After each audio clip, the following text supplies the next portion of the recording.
Welcome back to another episode of In the Seaweeds. Zvi, I'm so happy that you were able to join us. You and I have known each other for very close to a decade now. Yeah. I'm a fan of you personally and the brands that you've built with Freightos with an amazing team. Thank you so much for joining us. Thanks for having me, Graham. Freightos has the distinction of being really the only startup in recent times um, to get to the public market. And as a freight nerd, that ticker symbol stands out on my search always when I look at stocks. It's so cool to see a CRG there. It's amazing. CRGO, yeah. Very nice. I presume that was something that you could pick, right? Yes. We actually tried, it was taken, and then somebody else was planning to use it, and then luckily they didn't, and it freed up again. And in the last minute, we. So just a short time before we go public, we thought it wasn't available. We were going to go with FRTS for Freightos, but a lot of people thought that it's going to get pronounced farts. So we so we were very pleased when in the last minute CRGO freed up and we could switch. Yeah. Wow, amazing. And you've had multiple journeys in your career so far, spanning many different industries. If you think back to like day zero in Freightos, um, and you kind of look back on the journey so far, has there been elements of it for you? A lot of people in this industry haven't touched as many industries as you have. As you kind of look back from day zero to today, are there elements of the journey within this industry that has kind of surprised you? Well, I mean, I'm going to say the obvious thing. What surprised me, but it's not going to surprise any of your listeners, is how slowly the industry has digitalized, right? So now we all know that, but I did not. I assumed, when I started 13 years ago, that it would go faster. And that's been a surprise, an unpleasant surprise, but it's also been a positive surprise once having realized how slowly the industry moved in air cargo, for example, where digitalization really has happened now and is now the norm, more or less. It was actually a pleasant surprise how quickly it did get adopted once it was ready. So when you look at 2020, 2021, it's kind of shocking that we were waiting till 2020 or 2021 to get APIs in most cases, sometimes even beyond. But once those APIs were there, the volume of bookings from freight forwarders really grew very rapidly. So that was actually a pleasant surprise that it was worth the wait. Yeah, absolutely. Um, and when you think back, I mean, you've been involved and had a front row seat for those 13 years, right across the industry at the highest levels. Digitization, as you say, has been slower, particularly in ocean. You kind of think about that in terms of like just the incredible complexity of, like, as you mentioned, air has moved forward, ocean is still kind of, let's say, in progress. You put that down to, like, I have an ocean shipment coming from a factory in Chengdu, and it needs to get to a distribution center in Toronto, and all of the parties that are involved. Do you think it's just sheer complexity compared to other industries? No, I think that's an aspect. But if you look, let's say, just the ocean shipping, okay, just the container shipping, it's not at all complex. You've got 24 containers and 44 containers, and maybe you've got 40 high cube. You've got like three or four standard containers, and the ship can fit a certain number of containers, and you just have to count. Now, afterwards, there's some operational issues of which order you stack them, but the basic booking process is really dead simple. You've got a ship, it's got a schedule, it's got a certain number of slots for putting containers, and that's really very easy. And yet, here we are, we're finally this year getting APIs from, and you're in this business as well. We're finally seeing APIs from a few of the leading, container companies, but there was no inherent complexity that stopped them doing that 20 years ago. It was more either a conservatism or internal commercial complexity. They sort of grew by acquisition, and each country and each acquisition, was managed separately. So maybe the way that they didn't consolidate their business meant that they couldn't consolidate their IT. So there's some internal complexity, but there was nothing inherently complex about ocean shipping, which stopped it digitalizing. Do you agree?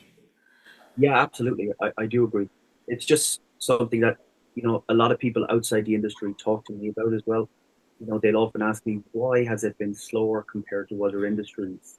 And a lot of people do have that kind of comment about, shipments are crossing continents and languages, and there's a dozen stakeholders in a lot of these shipments. But I would absolutely agree with you.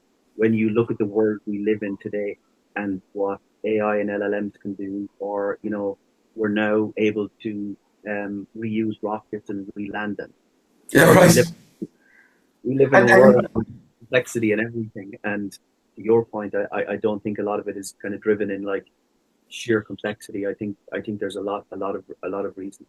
yeah, look, I mean, booking flights has been online for 25 years. That also involves currencies and countries, so I don't think that's a good excuse. But anyway, here we are.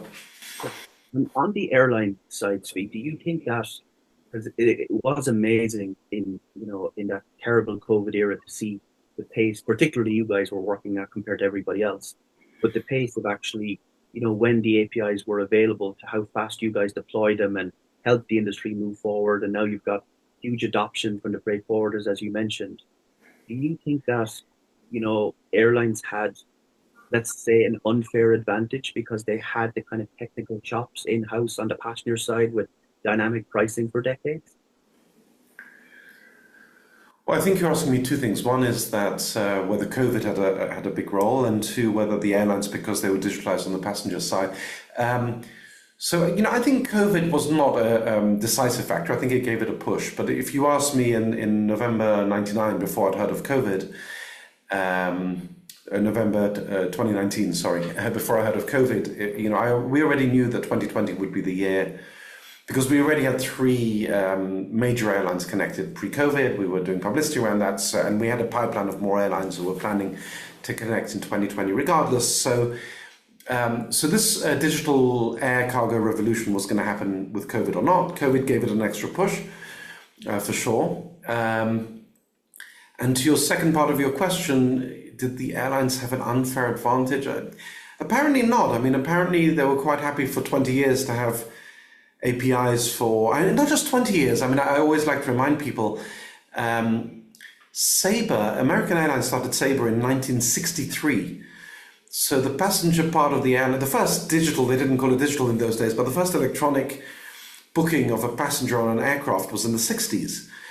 But that didn't stop, the first airline that gave us an API was in 2018. That was Lufthansa. So apparently the apparently the passenger departments and the cargo departments do not talk to each other, and that was not an unfair advantage. I don't know why.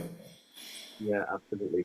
I remember in my last company in containers when we were on the journey of getting a bunch of the major carriers live, and one of them, which I will not name, had a presentation from a famous mathematician, and the goal was to get um, dynamic pricing in ocean.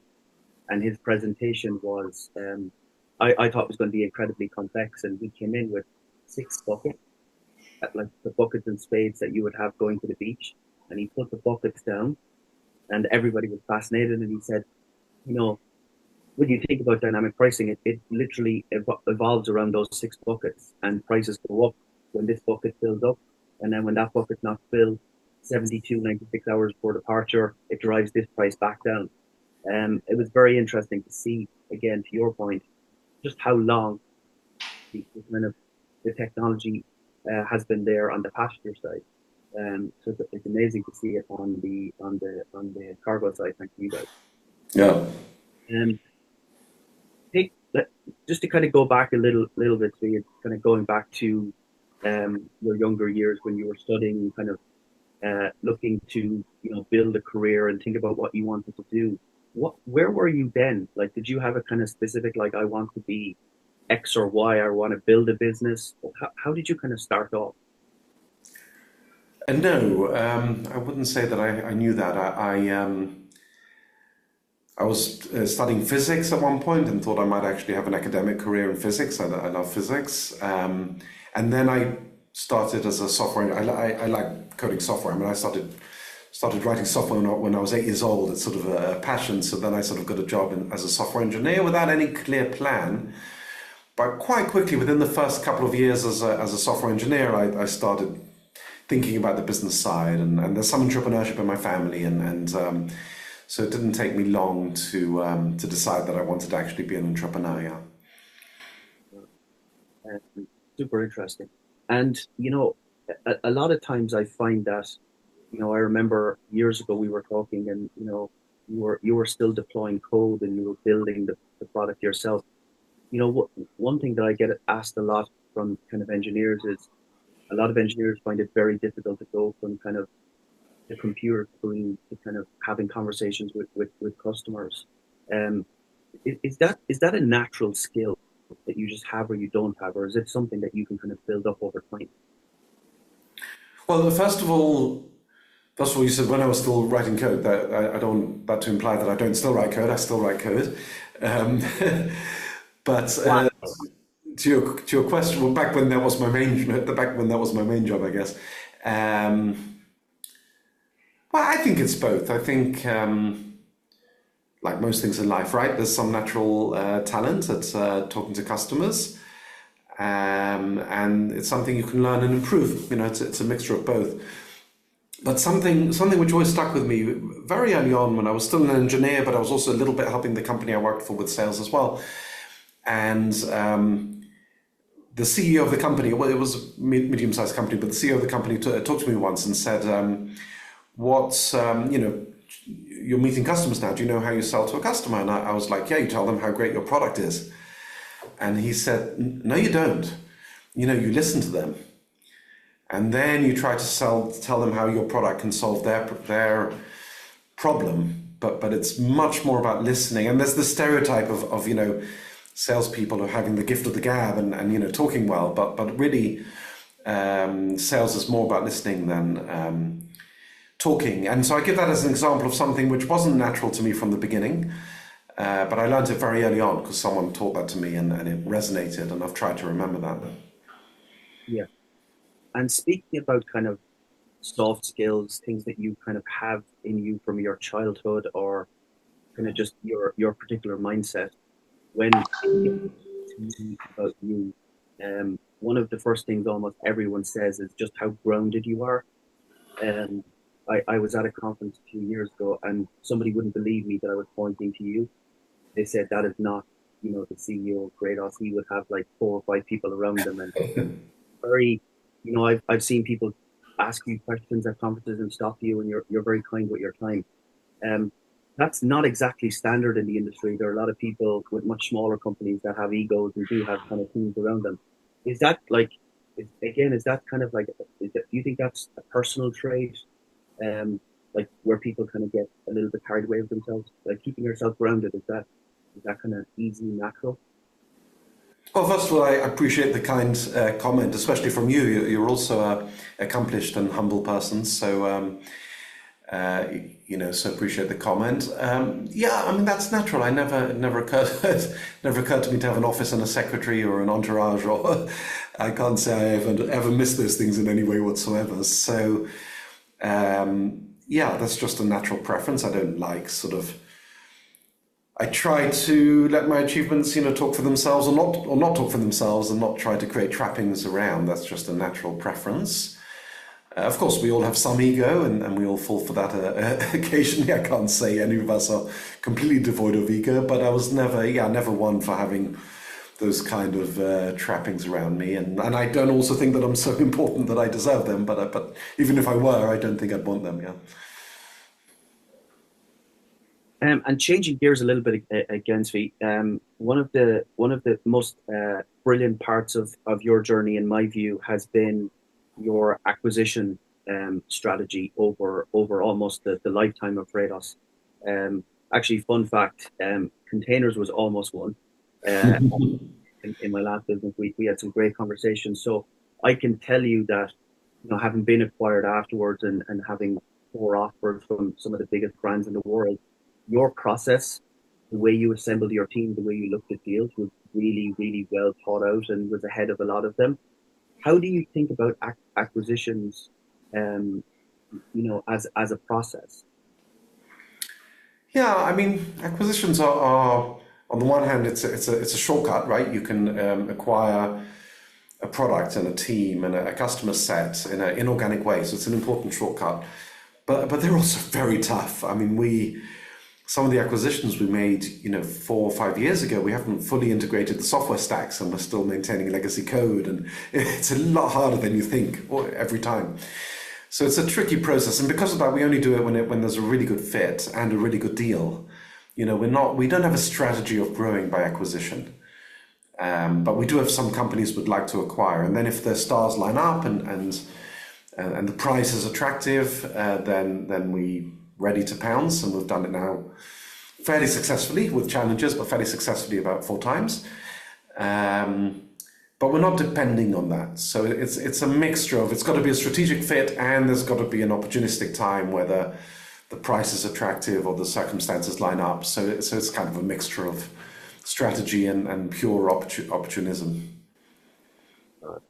I've been reading a lot of your LinkedIn posts recently about AI. They're super interesting. In my view, Svi, there's kind of two broad camps on AI right now, and I don't necessarily mean even in kind of trade tech, but like general software world, but also in trade tech. The first camp is, I've used the tool, it does some of the job, it doesn't do everything. I'm just going to throw it out and get on with my life, and AI doesn't really work. The other camp is that it's getting better every day. It was 25% effective in the last quarter. Now it's 40%. It's moving faster than with anything we've seen before. And there is a arbitrary date in the future, June 2027, let's say, where you will be able to write all code and it will completely transform things. How do you think about that in the kind of quarters and years ahead? Yeah, well, I'm certainly in the second camp. It's worth remembering. We're in November now. It's exactly 3 years since ChatGPT was launched. Just 3 years.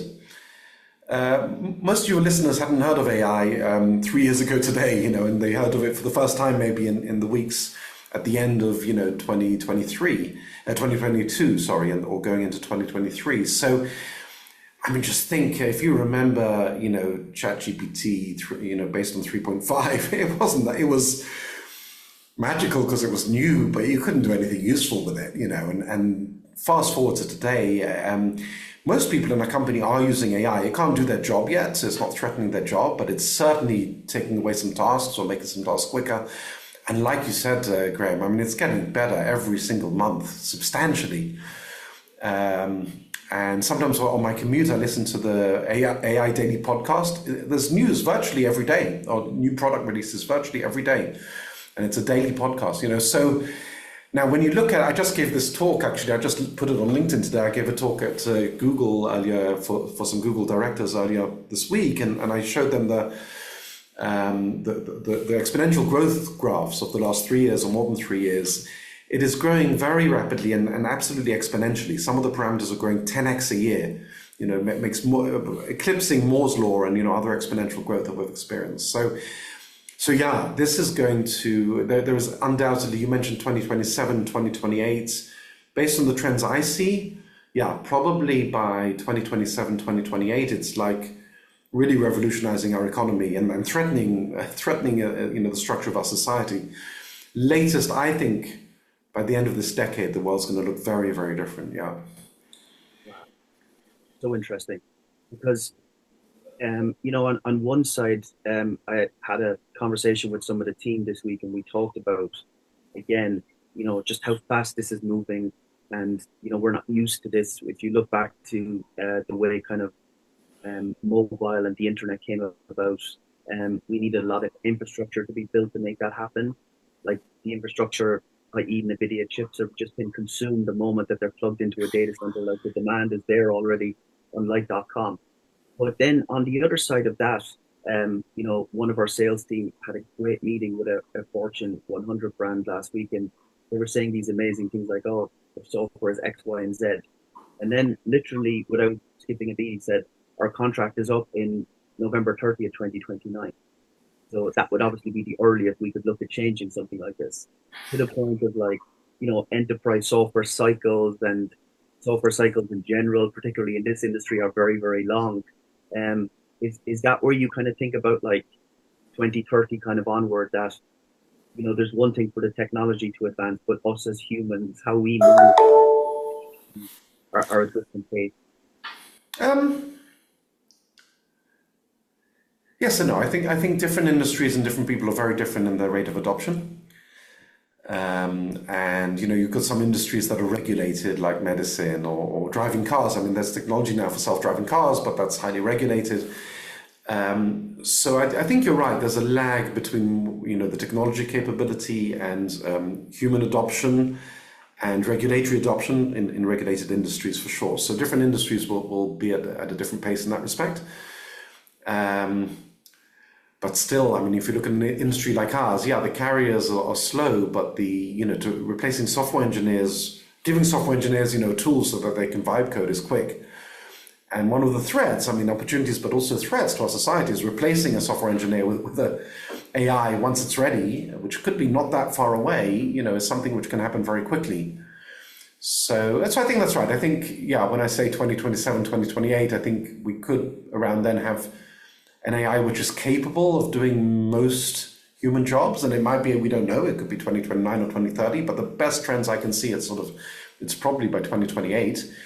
And yes, that doesn't mean it will actually replace all the people at once, but there will be different industries adopting at different rates and regulation adjusting at different rates, for sure. Yeah. And when you think about it, I mean, again, you're very familiar with code and code bases in this industry. Like, where, for example, if you wanted to, start and vibe code a CRM, there's a lot of GitHub repositories that these LLMs have been trained on, and they can, put those building blocks together. What we do in this industry tends to be quite, much more nuanced, and there's not as many kind of GitHub repositories full of trained data. Like, for example, for us, we're at about 30% of code being written by AI today. I thought it'd be much higher by now, but I clearly understand, like, our back end is in Rails and it has lots of challenges. It's one of those ones where you can't really get a lot of trained data. Do you think that in our industry, the kind of, getting to 80, 90, 100% of code written by AI will be a longer process than, say, somebody in CRM or HR or more mature vertical? Um, Only a bit. The AIs are actually pretty good at because I've tried this, right? I've tried vibe coding things in our industry, and it works better than you'd expect. Not at the level of, just leave the AI completely. I've actually tried exactly what you said. I posted a video on this on LinkedIn. I actually tried giving an AI saying, just write a CRM, and then just with Cursor, Claude and Cursor, and it literally just sat there for a couple of hours and wrote a CRM. It was funny. I said, make a plan, and it gave me I think it was a 3-month plan for writing a CRM. I said, now execute it. And 3 hours later, it had built a CRM. And there were a couple of bugs. But so you're right. But in our industry, you need to mediate a little bit more. So you need someone who knows what they're doing to guide the AI a bit and say, look, this is what a shipment looks like, and it's got an origin and destination. You need to a little bit more mediate it and not leave it entirely alone, but with some guidance. You can do vibe coding in our industry today, and then, as we discussed before, fast forward 6 months. It's hard to remember. The term vibe coding was coined, I think, in March of this year. It's not a year old yet, and there were people doing, you had Copilot for a bit longer, but you couldn't really vibe code last year. It's really very much a 2025 phenomenon. That's how quick it's developing. So yeah, I think it's very relevant to our industry, but to your point, you do need to make sure some human is giving the industry insights to the AI in a smart way. Yeah. Yeah, incredible. Well, it's a probably one of the more interesting times to be kind of, building our companies and kind of being in this world. As you say, I share exactly uh, the same views. I think the next few years are just going to be, decades and years in lots of ways. I think it'll be very exciting. Uh, Exciting and scary, I would say, but yeah. Absolutely, yeah. Both of them, both of them. Yeah. thank you so much for taking time out today to speak to us. Really, really appreciate it. Learned a lot. And I'm looking forward to seeing you at either Barcelona or Las Vegas or Long Beach. I guess will be probably one of the Yeah, next looking forward. days. Good, good chat. Thanks, Graham.